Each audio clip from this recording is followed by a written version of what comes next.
Nah, sebelum saya mulai, saya akan jelaskan dulu alasan saya untuk melakukan pelayanan karena saya mau dan saya bersungguh-sungguh dalam melayani. Meskipun pelayanan yang saya buat sangat sederhana, karena saya hanya memandu gerakan di sekolah minggu, tapi menurut saya jika kita melakukan dengan bersungguh-sungguh, dengan hati yang mau untuk melayani, maka itu semua akan menjadi hal yang baik di hadapan Tuhan. Nah, jadi saya harap teman-teman juga melakukan pelayanan karena teman-teman mau dan teman-teman tulus dalam melayani, bukan karena tugas atau karena apapun. Dari saya, berikut adalah beberapa penjelasan terkait pelayanan saya.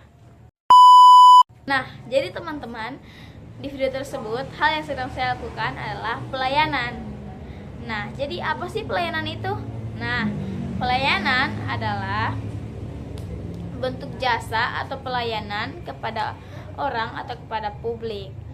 Nah, pelayanan dalam perspektif Kristen bukan sekedar tindakan atau rangkaian kegiatan saja, tapi merupakan ekspresi iman, kasih, dan pengabdian kita kepada Allah serta kepada sesama. Nah, jadi apa sih tujuan manusia ada di dunia ini? Tujuan manusia itu untuk memuliakan Allah dan menikmati Allah. Jadi kita sebagai manusia, kita harus memuliakan Allah dan menikmati Allah di dunia ini. Nah, selaku orang percaya, kita harusnya memenuhi panggilan kita. Panggilan kita untuk menjadi pelayan Tuhan. Jadi kita harus melayani Tuhan di dalam kehidupan kita sehari-hari. Pelayanan yang kita lakukan tidak harus dalam bentuk yang menjadi seorang pendeta, tapi dapat kita lakukan dengan berbagai hal-hal kecil seperti memimpin ibadah, memimpin pujian, dan berbagai contoh lainnya. Nah, jadi teman-teman sudah tahu belum sih alasan kita untuk melayani?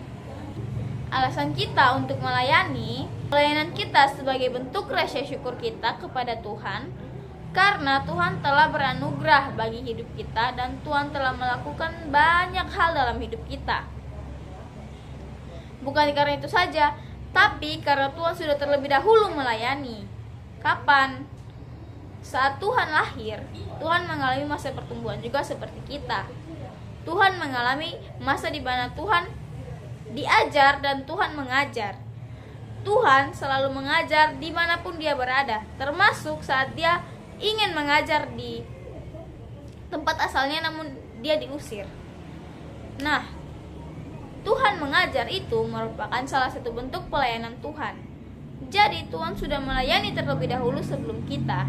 Jadi sebagai umat percaya kita harus memenuhi panggilan kita, yaitu untuk melayani sesama dengan dasar Tuhan, bukan didasarkan karena kita ingin selamat. Dan juga alasan terakhir kita harus melayani karena kita diciptakan untuk memuliakan Tuhan. Menurut Yesaya 43 ayat 6 dan 7.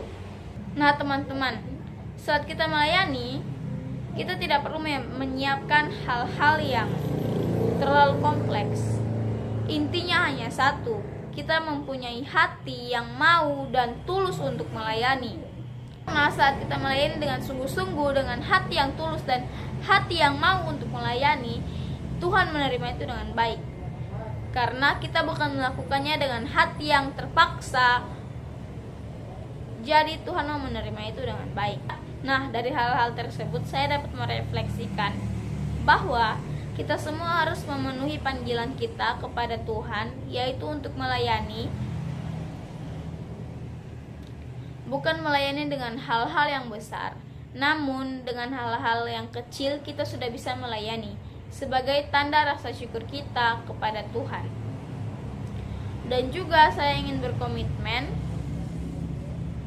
untuk melayani Tuhan dengan sepenuh hati, bukan karena paksaan maupun tugas. Saya ingin melayani Tuhan karena itu merupakan kewajiban saya sebagai manusia yang diberi anugerah oleh Tuhan. Saya juga ingin berkomitmen untuk menyiapkan waktu khusus untuk Tuhan, bukan waktu sisa, karena kita merupakan ciptaan yang sangat mulia, yang diciptakan oleh Tuhan, sehingga kita harus menyiapkan waktu khusus untuk waktu kita dan Tuhan untuk berdoa, untuk berkomunikasi. Itu dari saya, kiranya teman-teman dapat mengambil hal-hal yang bermanfaat dan dapat diterapkan di dalam kehidupan sehari-hari. Sekian dari saya, terima kasih.